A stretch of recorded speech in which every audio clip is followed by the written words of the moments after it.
존경하는 국민 여러분, 국회의원 여러분, 양승태 대법원장, 박한철 헌법재판소장, 황교안 국무총리, 이인복 중앙선거관리위원회 위원장을 비롯한 내외 귀빈 여러분, 우선 국회의장이라는 영광스러운 자리에 설 수 있도록 지지하고 응원해 주신 데 대해서 깊이 감사드립니다. 오늘은 20대 국회가 출범하는 역사적인 날입니다. 20대, 사람에 빗대면 성년에 이른 셈입니다. 1948년 5월 31일 재원국회가 개원한 이래 우리 헌법은 온갖 우여곡절을 겪으면서 지금에 이르렀습니다. 파란만장한 현대사의 굴곡 속에서도 우리 국회는 대한민국의 발전과 민주주의의 신장이라는 역사적 현장을 함께 지키고 갖고 왔습니다. 이렇게 기쁘고 가슴 벅찬 순간이지만 마음 한편이 무거운 것 또한 사실입니다. 지금 우리 대한민국에서는 정치가 국민을 걱정하기에 앞서 국민이 정치를 걱정하는 상황이 되고 있습니다. 국회의 책임이 작다고 할 수 없습니다. 이제는 성년을 맞이한 국회가 성숙하고 신뢰받는 국회로 거듭나 국가와 국민의 미래를 책임지는 기관으로 위상과 역할을 확립해야 할 것입니다. 존경하는 국민 여러분, 의원 여러분, 우리 대한민국이 직면한 안팎의 상황이 정말 녹록지 않습니다. 동북아는 지금 신냉전 상황입니다. G2로 등장한 중국이 미국 중심의 세계 질서에 도전하면서 한반도를 둘러싼 국제 역학 구도가 크게 요동치고 있습니다. 최근 가속화되고 있는 미일 간 신미월 관계 속에서 한국이 소외되고 있고 북한의 핵도발에 개성공단 폐쇄로 맞서면서 남북관계는 출구를 찾을 수 없는 상황에 이르렀습니다.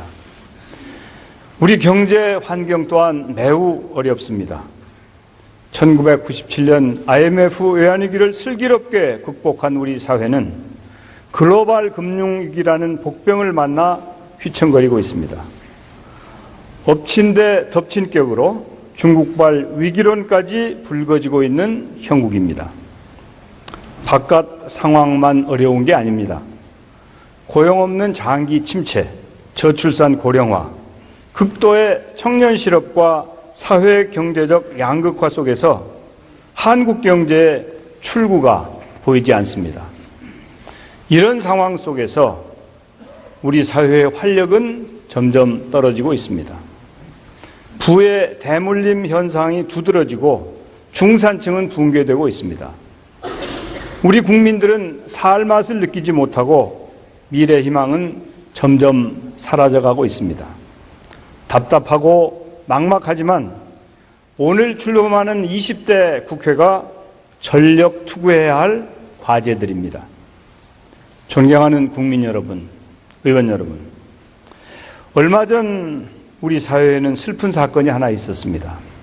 구의역에서 스크린 도어를 수리하다 숨진 비정규직 19살 청년의 죽음은 우리 사회에 대한 심각한 경고입니다. 대학 등록금을 마련하기 위해 일하던 그 청년의 가방에 공구와 컵라면이 있었다는 보도를 보고 자식 가진 부모로서 마음이 울컥해졌습니다. 우리는 이 청년의 죽음에 어떻게 답을 해야 할까요? 반면 전관 예우로 수백억을 챙기는 검찰 공무원의 행태는 우리를 더욱 분노케 합니다. 나라를 망하게 하는 것은 외침이 아니라 공직자의 부정부패로 인한 민심의 위반이라고 하는 다산 정약용 선생의 가르침을 되새겨야 하겠습니다. 저는 최근 헌법을 다시 한번 정독했습니다. 우리 헌법 10조는 국민의 행복 추구권과 불가침의 기본적 인권을 보장하고 있고 11조는 모든 국민은 법 앞에 평등하며 누구든 차별을 받지 않는다고 서술하고 있습니다. 하지만 우리의 현실은 어떻습니까?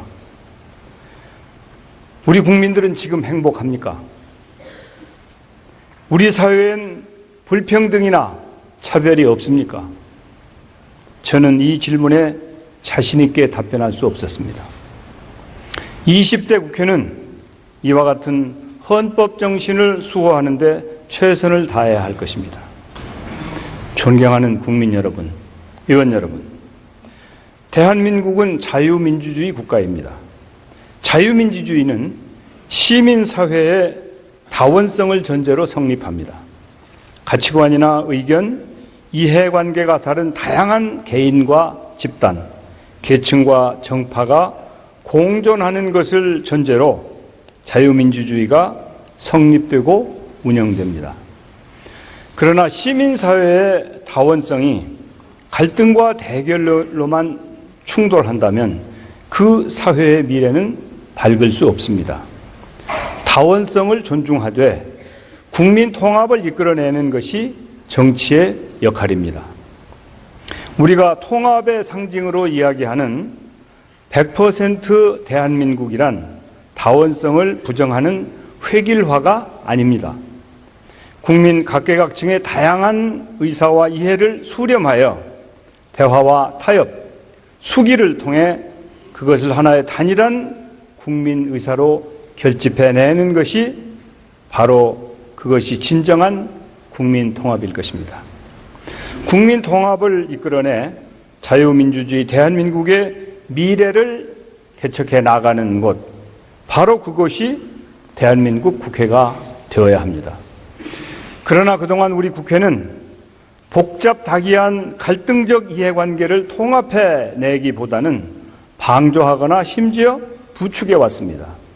남북대결, 좌우갈등, 동서갈등, 빈부격차, 도사갈등, 정규직, 비정규직 차별, 대기업, 중소기업 불공정, 세대갈등, 남녀차별, 중앙지방 마찰, 도농격차. 이래서는 대한민국의 미래는 없습니다. 20대 국회는 여기에 대한 반성으로부터 출발해야 합니다. 20대 국회는 갈등, 차별, 분열, 불공정의 고리를 끊고 국민 통합의 용광로가 되어야 합니다. 존경하는 국민 여러분, 의원 여러분, 국민은 참으로 현명하십니다. 지난 20대 총선에서 우리 국민은 절묘한 균형을 선택해 주셨습니다. 그 결과 다당 체제로 출발하는 20대 국회는 역설적으로 대화와 타협이라는 의회주의가 꽃필 수 있는 좋은 토양이 될 수 있습니다. 그러나 다당 체제가 자동으로 의회주의의 완성으로 이어지는 것은 아닙니다. 더불어민주당, 새누리당, 국민의당, 정의당, 그리고 무소속 국회의원 30명 모두가 합심하고 노력해서 만들어가야 합니다. 이런 점을 가슴 깊이 새기며 20대 국회가 나아가야 할 방향에 대해 함께 고민하자는 의미에서 다음 세 가지를 강조하고 싶습니다. 첫째, 20대 국회가 지향해야 할 최우선의 가치는 국민에게 힘이 되는 국회가 되어야 합니다.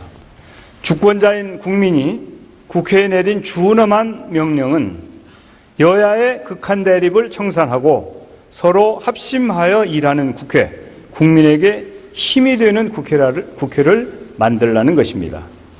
무엇보다 경제 국회로 위기 극복에 앞장서야 합니다.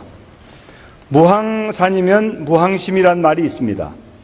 정치의 기본은 국민의 먹고 사는 문제를 해결하는 것입니다.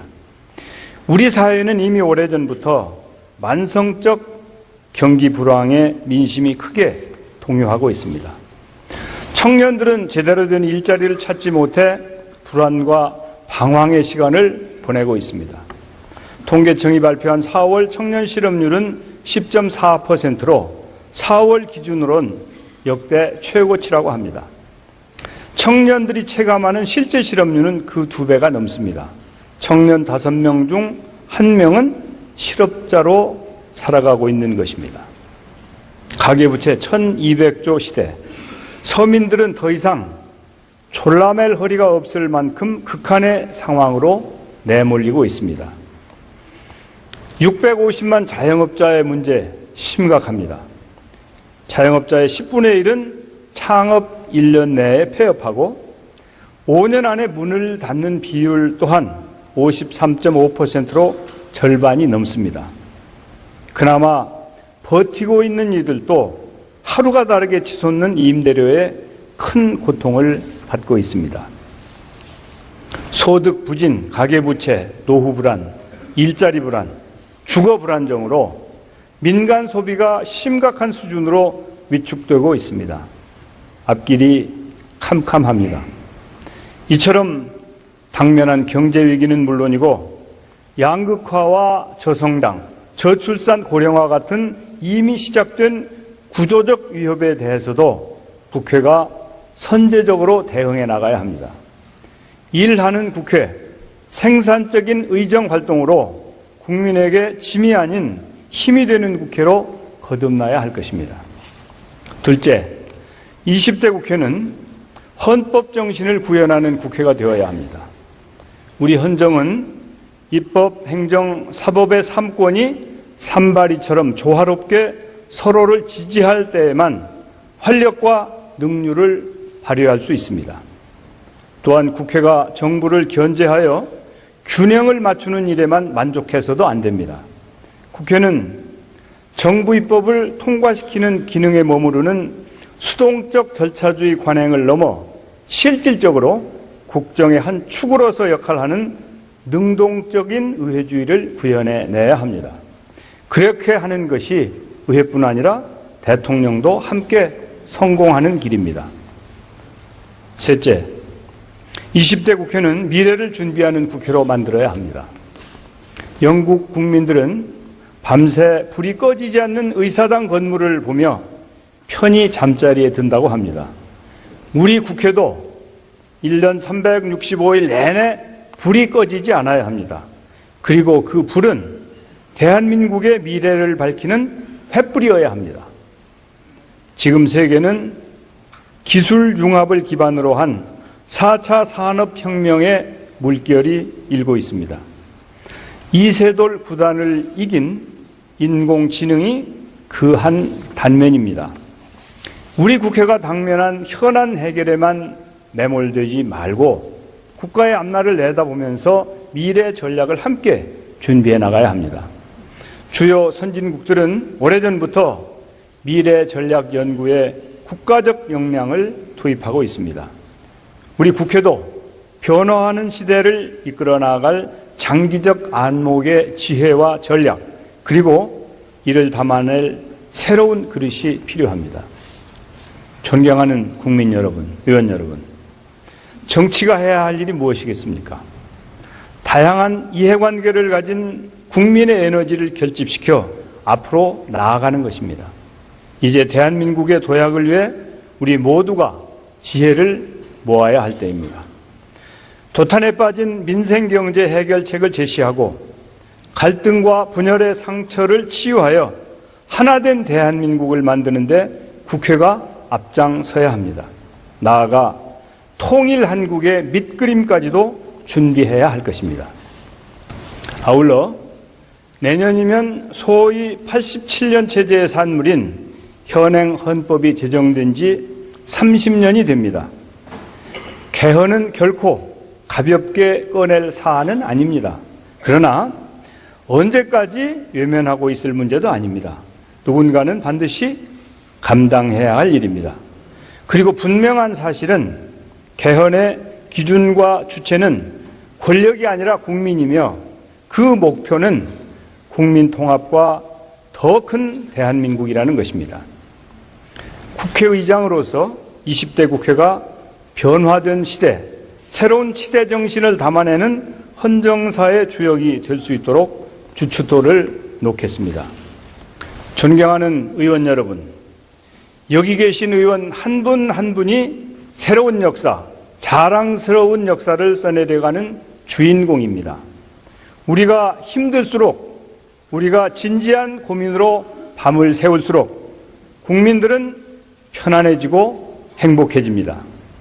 20대 국회의장으로서 여러분의 의정활동을 돕는 데 최대한의 지원을 아끼지 않겠습니다. 역사의 주인공인 여러분들과 함께 새롭고 자랑스러운 대한민국을 만들어가는데 최선의 노력을 다하겠습니다. 더 늦기 전에 달라진 국회를 국민들께 보여드립시다. 4년 후에 국민들이 20대 국회는 정말 달랐다고 박수 치실 수 있도록 최선을 다합시다. 지금 이 자리에서 선서한 그 내용대로 오직 국민과 국가를 위해 일하겠다는 다짐을 잊지 맙시다. 감사합니다.